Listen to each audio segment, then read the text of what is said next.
Bonjour à tous et bonjour à toutes. Aujourd'hui, on attaque la lettre D comme D. Oui, j'avoue, celui-là, je l'ai pas cherché bien loin. Mais on ne va pas parler de dés physiques, mais de dés virtuels. C'est parti. Commençons par les applications pour smartphone. One2, le couteau suisse. C'est une application simple mais qui comporte tout ce dont on a besoin, à commencer par un générateur de dés. On peut ajouter n'importe quel type de dés. Il suffit pour cela d'appuyer sur le petit plus et de préciser le nombre de faces du dé. Vous remarquerez que lorsque c'est possible, le logiciel ajoute la forme du dé correspondant.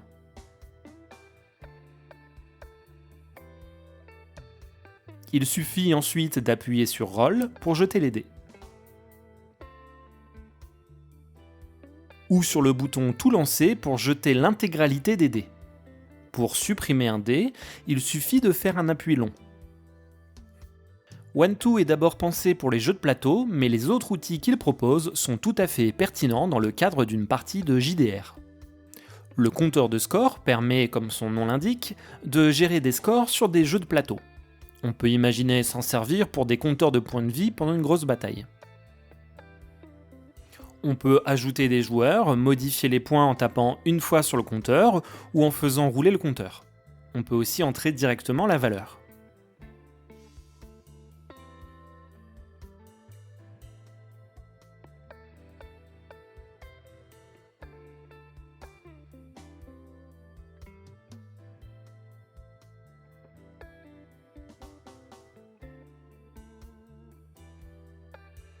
Dans les menus, on a également un outil permettant de savoir qui va commencer. Tous les joueurs peuvent mettre leur doigt sur l'écran et le logiciel détermine un premier joueur au hasard. On peut afficher l'ordre ordonné, ce qui peut être amusant pour déterminer des ordres d'initiative totalement aléatoires par exemple. Enfin, le dernier outil est un simple minuteur. Je ne pense pas qu'il soit très utile pendant des parties de jeux de rôle, mais bon, ça peut toujours dépanner.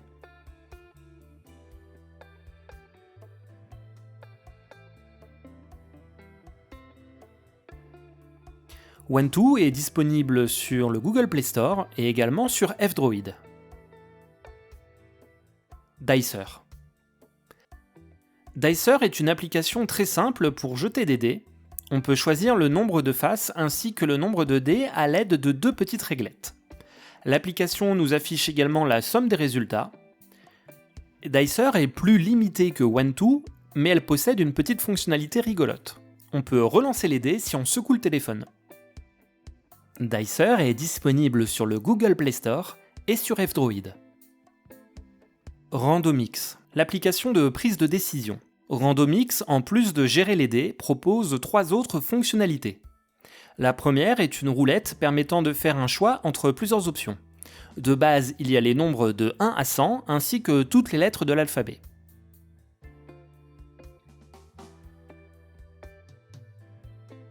Mais vous pouvez ajouter votre propre liste et faire tourner la roue. Ici, un petit exemple pour sélectionner un sort aléatoirement.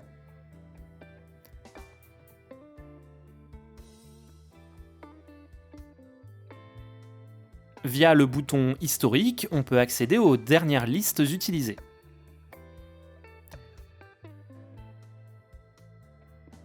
L'autre fonctionnalité est un simple pile ou face.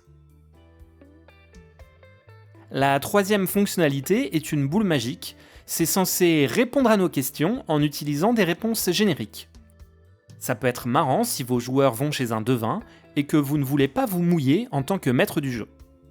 Vous pouvez activer les réponses grossières dans les paramètres pour avoir des réponses du style « Bien sûr que non, crétin !». La dernière option est pour lancer les dés. L'application ne gère malheureusement que les dés à 6 faces et on ne peut en lancer que 10 au maximum. C'est paramétrable dans les options. Randomix est disponible sur le Google Play Store et sur F-Droid. Et avant de vous quitter, je vais vous présenter un site web. Amet Virtual Dice Server. Il existe tout un tas de sites internet pour jeter toutes sortes de dés, et bien que son interface ne soit pas des plus sexy, Amet vous permet de garder une trace de vos jets de dés. Que ce soit en partageant les résultats par email ou en les stockant dans un journal accessible par tous les joueurs. Vous pouvez également réaliser des jets sans les conserver dans les logs du site. Ici, vous pouvez jeter n'importe quel type de dé, préciser les réussites ou si le dé est explosif ou non. Et là, vous avez des raccourcis sur les jets couramment utilisés. Vous avez sans doute remarqué que le site affiche alors le résultat avec une petite image. Pour pouvoir s'envoyer les résultats par mail ou se créer un journal avec la trace de chaque jet de dés, il faut s'inscrire sur le site. J'utilise un mail temporaire pour les besoins de cette vidéo. Une fois l'inscription faite et votre email validé, vous pouvez envoyer les résultats par email. Je précise ici le mail, le mot de passe que j'utilise. On peut ensuite ajouter les adresses à qui envoyer le résultat de nos jets de dés. Voici un petit exemple. Ici, par exemple, je vais jeter 5 fois un des 6, et la condition de succès, c'est qu'il faut qu'il soit strictement supérieur à 4. Je clique sur Lancer. J'ai un petit message qui me demande de confirmer l'envoi du mail. Je peux donc vérifier toutes les données que j'ai indiquées. Je clique sur Lancer, et là, nous avons le résultat. Et je vois que j'ai fait qu'un seul succès. Cette page est unique et nous avons un numéro de vérification qui permettra à n'importe qui de vérifier que l'on n'a pas falsifié les résultats. Voici le genre de mail que l'on reçoit. On voit bien que le message est envoyé à tous les participants. Ici, je n'ai mis que 2 personnes, mais en réalité, on peut en mettre beaucoup plus. Et on voit les résultats. Encore une fois, on rappelle le numéro de vérification. Ce numéro permet de vérifier avec l'adresse ci-dessus que le jet n'a pas été falsifié. Ou plus simplement en cliquant sur ce lien. Ici, on voit la vérification a été effectuée avec ce numéro, et voici le jet qui correspond à ce numéro.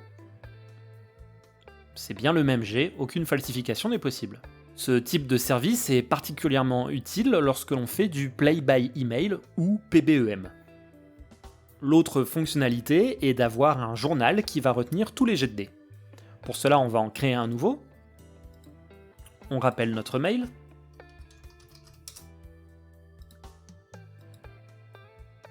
Comme tout à l'heure, on peut ajouter un message.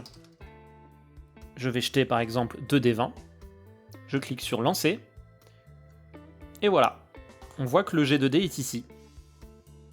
Pour ajouter des joueurs, on peut aller ici sur le bouton Administration du journal. On peut ici donner un nom au journal, ce que j'ai déjà fait. Et parmi toutes les options, on peut également ajouter des joueurs. Par exemple, voilà quelques adresses fictives. Ajouter. Cette opération n'envoie aucun mail, donc il faut espérer que les personnes aient déjà un compte sur Hamet.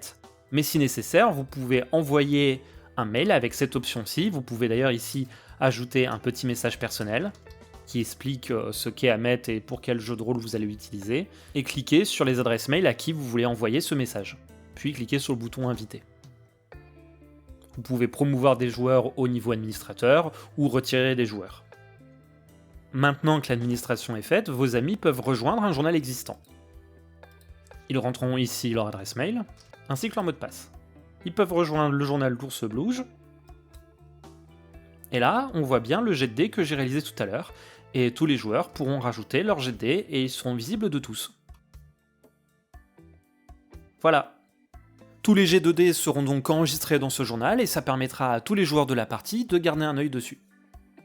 Voilà, c'est déjà fini. Il existe des quantités astronomiques d'applications, de logiciels et de sites web qui permettent de simuler des lancers de dés.